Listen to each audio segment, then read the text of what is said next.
Trottinette électrique, impossible de leur échapper, elles sont partout. Salut, j'espère que vous allez bien. Je suis super content de vous retrouver aujourd'hui pour vous présenter un fat bike que j'aurais dû vous présenter il y a bien longtemps, je l'ai annoncé plein de fois et je suis impardonnable, je l'ai complètement oublié. C'est le Iscut Star. C'est un excellent fat bike, parfaitement légal. Si vous voulez en savoir plus, et ben c'est juste après cette petite présentation. C'est parti.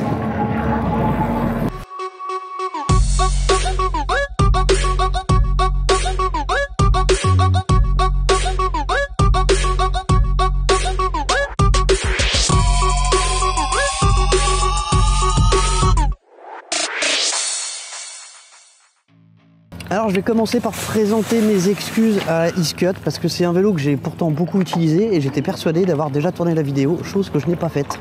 Donc nous y voilà. C'est un, pour la faire courte, c'est un fat bike en 20 pouces, parfaitement légal, avec un capteur de couple, une batterie de 25 Ah en 36 volts, avec des freins hydrauliques, suspension, alors c'est pas hydraulique, c'est hélicoïdal, mais une bonne suspension à l'avant, bon pas de suspension à l'arrière, pliable, très compact, et qui a une autonomie de dingue.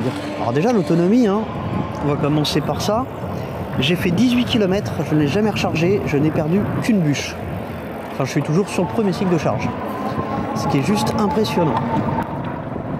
Alors on va commencer par le montage. Hein. Le truc c'est que je l'ai monté il y a, je vais être franc avec vous, hein, il y a déjà pas mal de temps. Je pense pas qu'il y ait eu de difficulté particulière, mais je me souviens plus. En tout cas j'avais pris quelques photos, donc je vais vous mettre les photos du montage.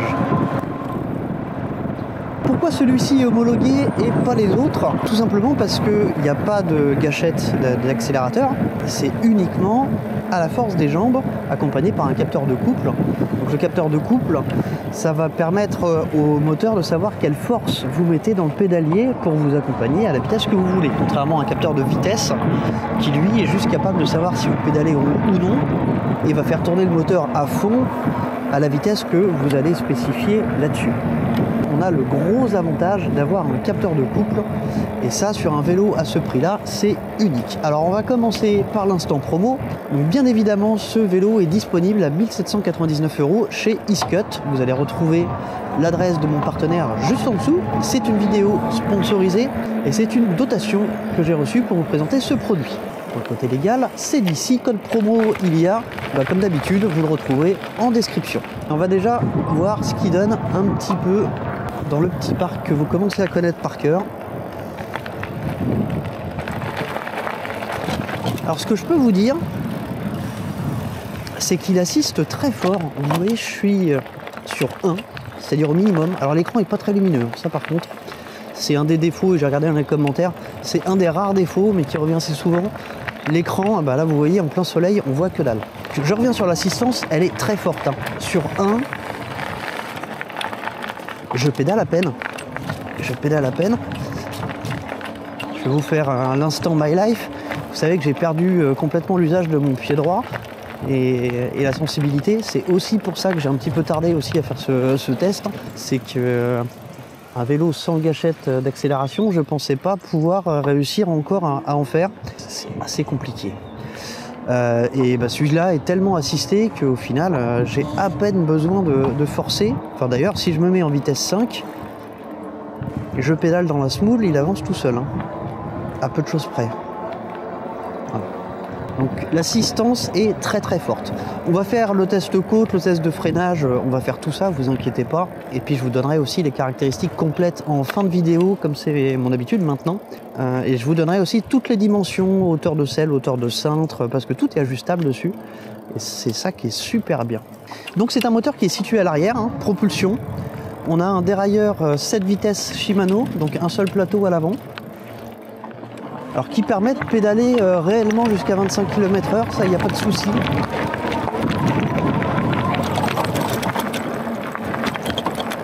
La suspension avant est un peu rigide, pour 70 kg on va dire, mais ça reste très correct. Hein. C'est pas mal du tout. Alors il n'y a pas de suspension à l'arrière, donc forcément si on reste assis dans des chemins comme ça, c'est un peu tape-cul, forcément. On va baisser un peu le niveau d'assistance parce que comme je vous le disais, il n'y a vraiment pas besoin de pédaler beaucoup. Allez, je vais vous présenter un petit peu le poste de pilotage. Alors on a des poignées ergonomiques. Alors c'est des poignées, je les connais bien celles-là. C'est des poignées que vous pouvez trouver sur Amazon pour pas bien cher. Qui sont correctes, on va dire. Elles sont plutôt confortables. Après on a des freins hydrauliques. Alors les poignées sont super bien. Alors il n'y a pas de réglage de la course de la poignée. C'est des XD MT800. Je ne connais pas la marque. En revanche, voilà, le feeling est super bon. Il n'y a vraiment pas besoin d'appuyer beaucoup, vous voyez, pour freiner. Un très très bon feeling. Après, on a donc la commande, le petit commodo qui va vous permettre de régler la vitesse, la puissance de l'assistance, puisqu'ici, comme je vous le disais, ce n'est pas un capteur de vitesse, mais un capteur de couple. Oui, je vais me répéter un petit peu. On a aussi une commande sur le côté qui permet d'allumer les feux qui sont branchés sur la batterie, ils sont pas autonomes. Je le précise parce qu'il y a beaucoup de vélos où ça fonctionne sur pile, ce qui est complètement con. Là, on a un feu avant et arrière qui sont bien connectés sur la batterie. On va voir si ça penche un peu. La tenue de route est vraiment excellente.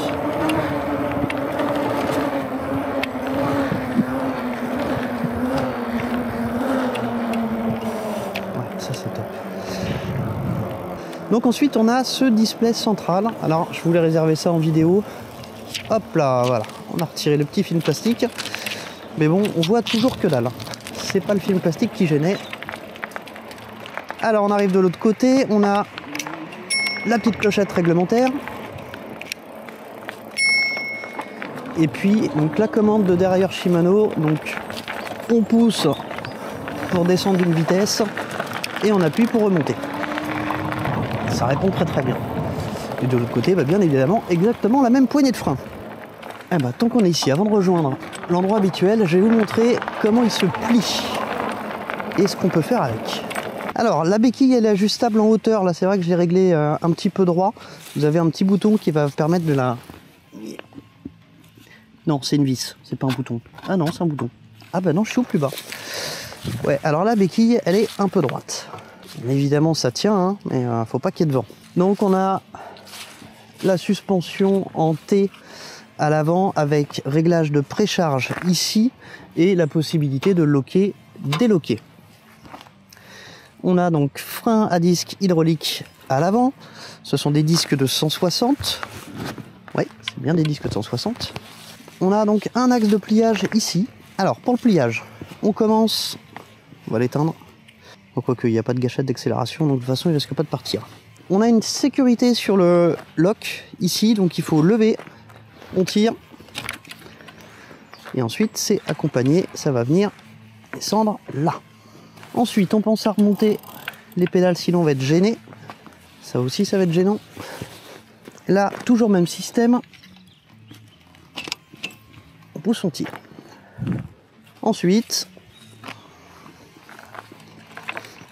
on n'a plus qu'à faire ça. Alors j'ai mal placé la pédale. Je sais pas trop comment la placer correctement. On retire la béquille et on finit de plier. Ouf. Ah voilà, c'est comme ça qu'on place la pédale. Alors, il est plié, il prend vraiment pas de place. Hein. On a un petit support à l'avant. Alors on en profite pour voir que les câbles qui lient le moteur à la batterie, non, ça tient pas tant que ça en fait.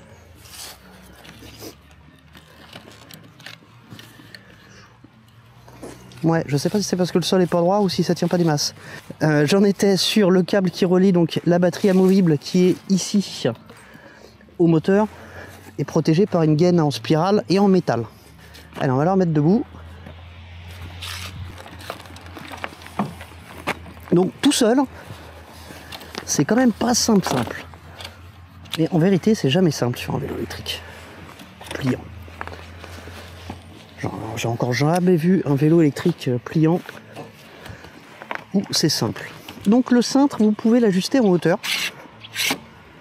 Comme ça. La selle aussi, bien évidemment. Est-ce que c'est vraiment utile que je la monte ou que je la descende? Je ne sais pas. On a ensuite donc le porte-bagages. Et tant qu'on est là, avant de repartir, eh ben, je vais vous donner les dimensions complètes. Je vais pas vous donner toutes les caractéristiques, hein. Là on va se contenter des dimensions. Le reste, ce sera en fin de vidéo. J'ai habillé chaudement, finalement il fait pas si froid que ça. Alors le cintre fait 65 cm de large, il est au minimum à 122 cm du sol et au maximum à 131 cm du sol. Il fait 1,85 m de long, l'assise mini est à 79 cm et au max 99 cm.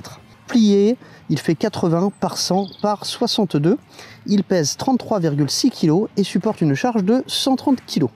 La batterie est amovible, donc c'est une batterie 36 volts 25 Ah, ce qui est énorme pour un vélo électrique. Vous voyez, j'aurais dû retirer la clé avant de le plier. Voilà, donc grosse batterie.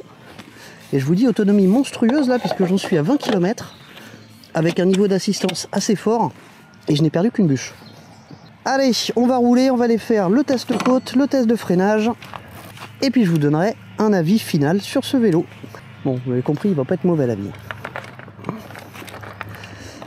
Alors oui, quand on est sur 0, eh bien c'est comme si le vélo était éteint. Alors je sais même pas pourquoi cette vitesse existe. Si, peut-être pour savoir à combien on roule sans assistance. Il n'y a aucune assistance. Moi je trouve que 2, c'est vraiment un bon compromis. On se mettra sur 5 pour le test côte. Eh bien si je passais par là pour faire le test côte. Allez. Alors j'ai eu l'occasion de le conduire un peu dans la boue. Et je peux vous dire que le garde-boue fait bien son taf. Il enveloppe assez la roue pour ne pas avoir d'éclaboussures dans le dos, et ça c'est appréciable, aussi bien à l'avant qu'à l'arrière d'ailleurs. Alors, eh ben on va regarder si on a une assistance. Oui, on a une assistance au démarrage quand on reste appuyé sur moins. Ceci dit, j'étais sur la vitesse la plus haute et sur le mauvais pied. Là, mon démarrage n'était vraiment pas terrible. Alors vous voyez, au-dessus de 25, voilà, il n'y a plus d'assistance. Il va reprendre dès qu'on retombe en dessous des 25. C'est vraiment dommage que cet écran manque de luminosité parce que par contre il est très joli. Je l'ai déjà vu sur un autre vélo électrique mais j'arrive pas à me souvenir. Ah bah si, c'est sur le Duotz F26. Alors petit aparté, j'ai vu les commentaires sur la vidéo du Duotz F26. Les gens qui me disaient mais pourquoi tu descends le produit? J'ai même eu tes quoi? T'es payé par Banggood pour descendre du Duotz. Alors on va mettre les choses au clair, hein. C'est des dotations, ça vous le dit à chaque fois. C'est Banggood qui m'envoie le vélo, c'est pas du Duotz. Banggood vend du Duotz et s'ils me le vendent, enfin s'ils me l'envoient, c'est qu'ils ont intérêt à ce que le vélo se vende. Donc si je le critique, c'est parce que je suis honnête tout simplement. Et en plus, si on regarde bien la vidéo, oui, il a des défauts, mais j'ai adoré ce vélo. J'ai vraiment adoré ce vélo, et d'ailleurs, je l'ai encore. Donc faut arrêter le complotisme à 2 balles. Ouais, comme par hasard. Là, c'est vraiment n'importe quoi. Allez, on revient sur celui-ci.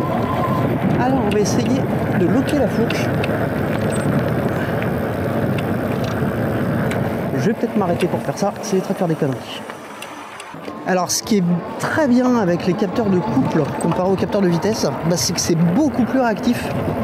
Dès que vous pédalez, il le sait tout de suite, donc il n'y a quasiment pas de latence. Vous savez, je me plains souvent de la latence des vélos électriques, où sur certains on peut avoir jusqu'à 2 secondes de latence. Là, écoutez bien le moteur.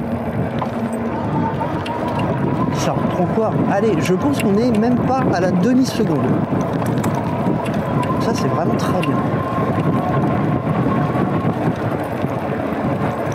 Par contre, ça fait vraiment bizarre d'avoir l'assistance qui se coupe quand on est au-delà de 25.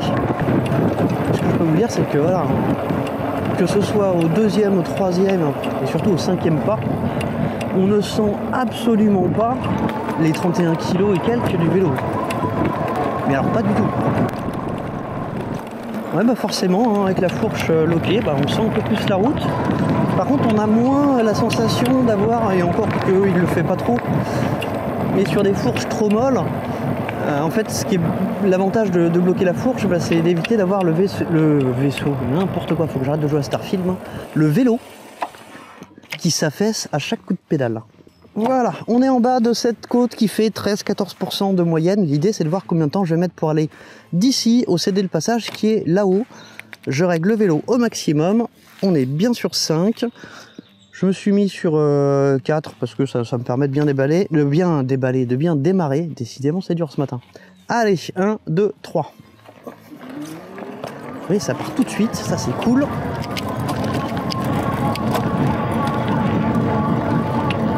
Alors là en côte, bah, je dois admettre que forcément je le sens un petit peu plus. Alors c'est un vélo conforme, donc le moteur, je vous avais pas donné encore sa puissance.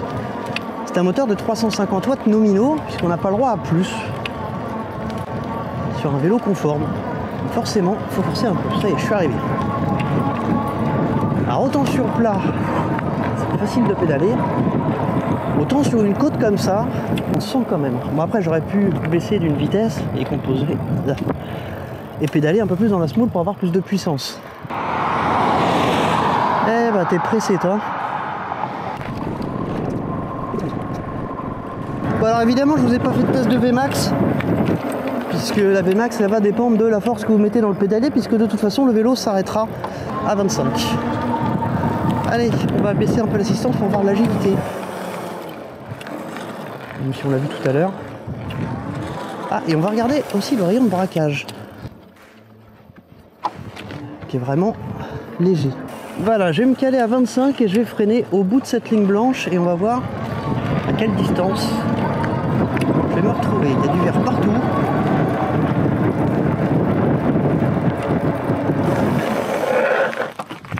Waouh, c'est méga court. Bon, j'ai pas pris mon mètre, alors on va mesurer à l'ancienne. Un pas, deux pas, 2,5. Je dois être à 2,50 m à peu près. C'est pas mal du tout. Bon, forcément, c'est des freins hydrauliques, ça aide.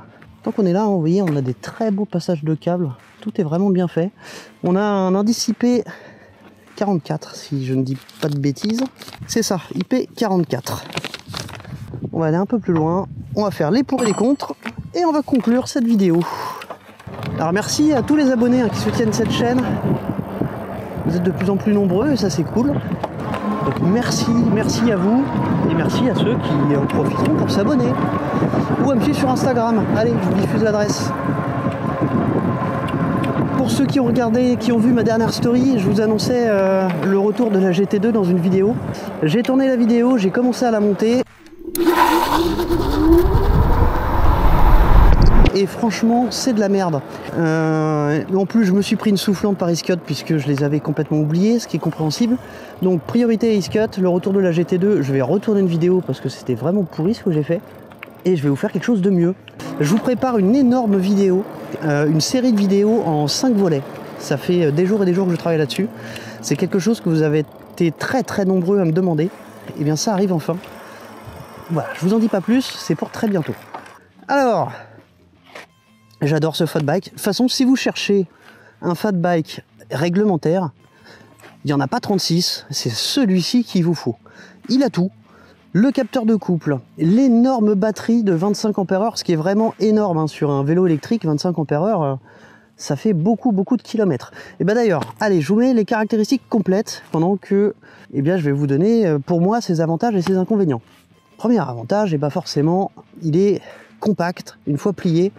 Et ça c'est cool parce que quand on a beaucoup de vélos, ça finit par prendre de la place, ça permet de le transporter dans un camping-car, dans un coffre de voiture. Ça c'est un avantage. L'autonomie, elle est monstrueuse, le capteur de couple, forcément on s'y attendait, c'est bien mieux qu'un capteur de vitesse. C'est réactif, c'est diablement efficace tout simplement. Alors après forcément le top du top c'est capteur de couple et moteur central et on n'est pas après dans la même gamme de prix. Il a un look d'enfer, hein. Les finitions sont vraiment bonnes. J'aurais aimé une fourche à l'avant. Ah non, allez, on reste encore dans les avantages. Tout est ajustable. Que ce soit l'assise, la hauteur du cintre, vous allez vraiment pouvoir le régler comme il faut. Il a une super adhérence, il a un bon rayon de braquage. Il assiste très fort pour un 350 watts, hein, forcément. Les garde-boue sont relativement longs et englobent relativement bien les roues, ce qui fait qu'ils sont efficaces. Et il est réglementaire, voilà. Que dans les avantages, je pense que là, on a tout fait. Dans les inconvénients, j'aurais aimé une fourche un petit peu plus dynamique avec un vrai amorti en butée, chose qu'il n'y a pas ici. C'est pas une fourche hydraulique, hein, c'est une fourche hélicoïdale. Après, c'est toujours à mettre en rapport avec le prix du vélo. Hein. Les critiques que je fais, forcément, on est sur un vélo à 1790 €.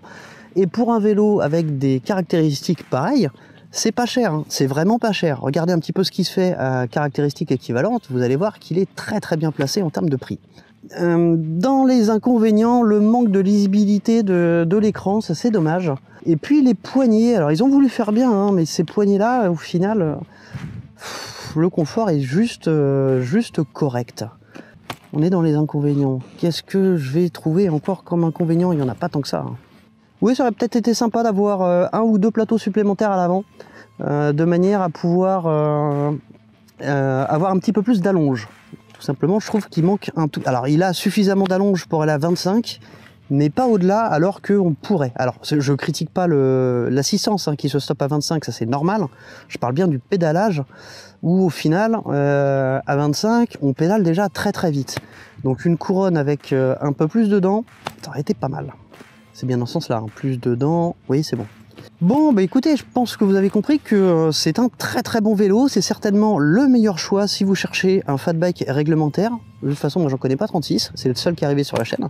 Voilà, Iscut, c'est des produits de qualité. Alors j'ai oublié de vous dire, hein, mais dans ce qui est fourni avec, on a un super kit d'outils et il n'y a rien d'ironique. Hein. Iscut fournit toujours de très très bons outils qui du coup me servent pour monter les autres machines parce que voilà, très très bon kit d'outils. Il y a tous les documents, notices, CE, etc., etc. Tout est fourni avec. Voilà, la note, eh ben écoutez, c'est le moment de vous l'afficher. Je vais rentrer, je vais remplir le tableau, mais vous l'avez maintenant. Donc je ne connais pas la note finale, mais la voici. Et ben voilà, c'est tout pour moi. J'espère que cette vidéo vous a plu. N'hésitez pas à me le dire dans les commentaires, à me dire ce que vous pensez de ce vélo, ce que vous avez aimé, ce que vous n'avez pas aimé, ce que vous avez aimé de ma vidéo, ce que vous n'avez pas aimé. Bref, je veux tout savoir. Et puis en plus, ça m'aide un petit peu pour le référencement, on va pas se mentir. Et ben j'espère vous voir très très bientôt pour une prochaine vidéo. Salut, salut!